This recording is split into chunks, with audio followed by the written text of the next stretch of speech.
Pag-usapan natin ang mga prutas at gulay na dapat ingatan ng mga taong may diabetes, may lahi ng diabetes, may edad, senior, takot tayo tumaas ang blood sugar natin. Opo, hindi lahat ng prutas okay sa diabetes.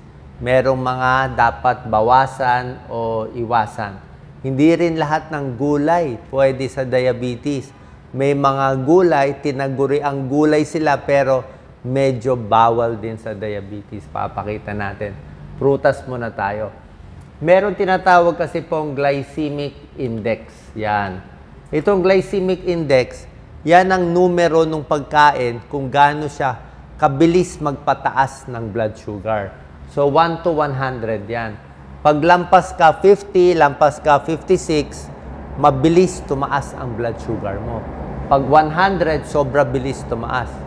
Pag mababa, wala pang 50, let's say 20, 15 lang ang glycemic index, kahit kumain ka ng marami, hindi tataas ang blood sugar mo.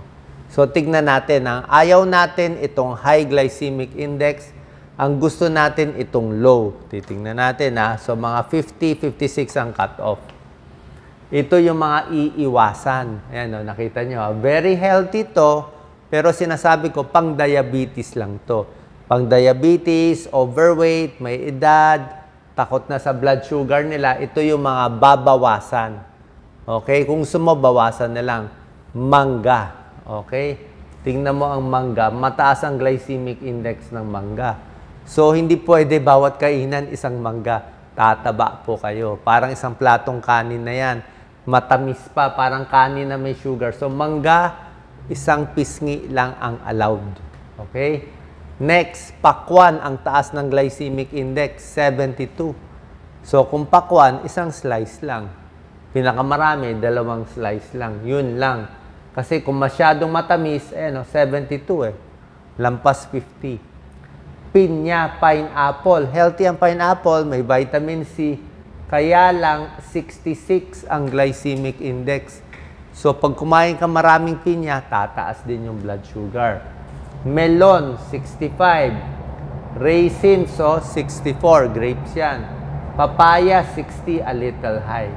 Grapes, mataas din yan. So, lahat ito, pag nasobrahan natin, very high, mataas. Isa pa, pagkakainin nyo itong mga prutas na to, di ba, ang gusto natin yung pinakamatamis, di ba? Pipiliin yung pinakahinog, yung malapit na masira, yun ang gustong-gusto natin. Hindi po maganda yon. So, pag diabetic ka, hindi pwede yung overripe. Hindi pwede yung sobrang tamis na nito, kasi nga, pag overripe, mas tataas pa itong numero. Dapat sakto lang yung tamis, sakto lang yung pagkahinog. Parang saging. Okay? Saging, mga 55 ang glycemic index. So, para sa akin, basta saging na tamang hinog lang, ito lang, pwede sa diabetes. 1, 2. Oo, medyo mataas glycemic index, pero maraming potassium, maganda sa tiyan, maganda sa puso. So, okay siya. Huwag lang natin kainin yung saging na overripe. Ito, nangingitim na. Pag overripe na siya, ayan, overripe na, mataas na glycemic index niya. Okay? So, hindi ko sinasabi huwag kumain nito. Pag diabetic kayo, bawas-bawas. Baka ito dahilan. Kaya mataas ang sugar nyo, kaya hindi kayo pumapayat, ito ang dahilan. Lalo na pag fruit juice. Okay? Mas healthy pa to. Kunyari, meron kang pineapple juice. Mas matamis pa yon.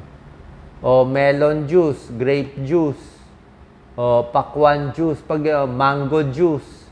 So, pag ginawa mo juice or shake may syrup pa yan, mas tataas pa yan. Okay? So, kahit mataas to, better pa rin ito. Huwag lang masyado marami. Kasi pag ginawa mo juice, nawawala na yung fiber. Ito, at least may fiber. Ito, maraming fiber. Ito, maraming fiber. Mangga, maraming fiber. So, iba pa rin ito. So, yung mga juice, kaya sabi ko nga, tubig lang Tubig ang pampapayat natin. Kasi baka dito nagkakamali ang mga diabetic, kala nila fruit juice, okay lahat. Oo nga, may vitamin siya, pero yung tamis ang kalaban natin, yung dagdag sugar. Yan, pakita natin, Doc Lisa. So, yung pinakita kong medyo bawal, andito sila, no? Pakwan, pinya, high glycemic index. So, high, 50 to 69, no? Orange, mango. Orange, medyo okay ang orange, eh. Medyo gitna yan, mga 50 lang. Ito yung magaganda na mabababa. Ito pwede kayo kumain. Apple, marami. Avocado, wag lang maraming gatas.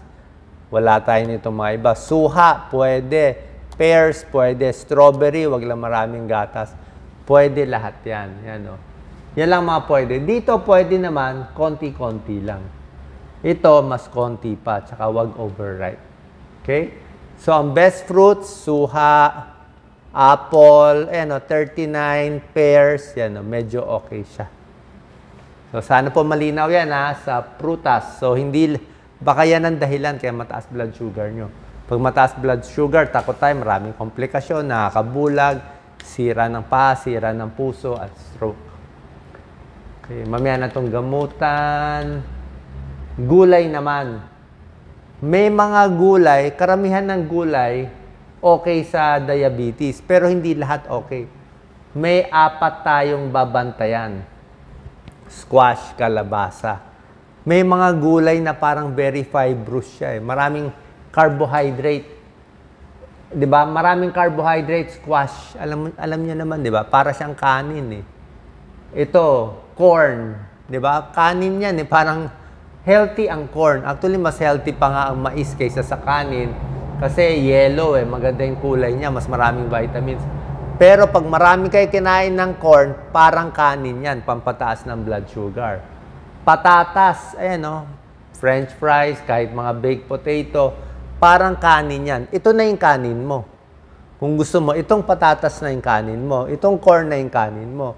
Itong squash na, pati siguro kamote. Kamote, healthy naman, pero hindi rin pwede sobra dami. Pag ginawa mong kamote Q, matamis na, di ba? Ito pa, nakatago, green peas. Ayan, green peas, high carbohydrates din pala yan. Nakatago. So, ito yung mga gulay na pampataas ng blood sugar. Actually, itong patatas, ang glycemic index niya, 86, sobrang taas. Ang kanin, mga 90, White bread, siguro mga 80, ganun din. So, itong patatas, talagang pampataas siya ng blood sugar. Kaya nga parang kanin yung ibang bansa, ito yung pinakakanin nila. May ibang bansa, corn ang kanin nila. So, ito, nakakataas din. Pwede kumain, pero i-count nyo as kanin. So, ano naman sinasabi mo, Doc, na okay ang gulay? Okay ang gulay, lahat ng ganitong gulay. Yan, okay lahat. Basta green leafy, alam mo naman hindi siya patatas na talagang pampabusog Ayan mga broccoli, carrots, tomato, kahit eggplant okay. Eggplant kasi hindi mataas yung carbohydrates niya, broccoli, kangkong, pechay, yung mga natin, mga talbos natin. Alam nyo ba ang glycemic index nito? 15 lang, 1.5, mababa.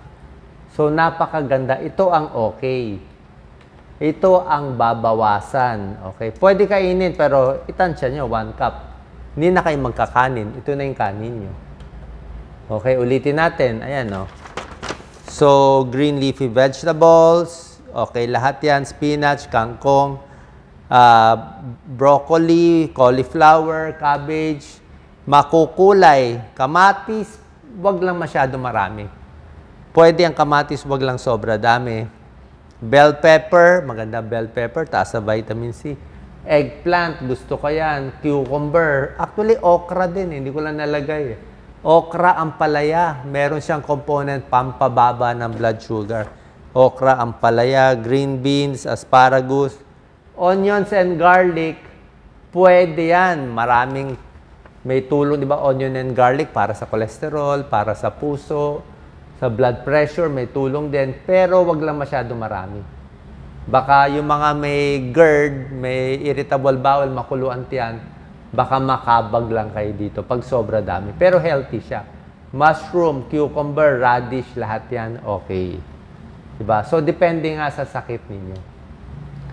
So, best vegetables, yan, mga pinakita ko.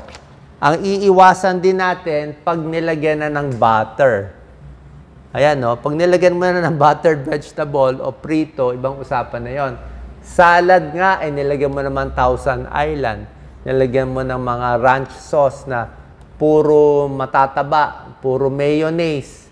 Diba? So, hindi na rin okay. Delatang vegetable, minsan maalat.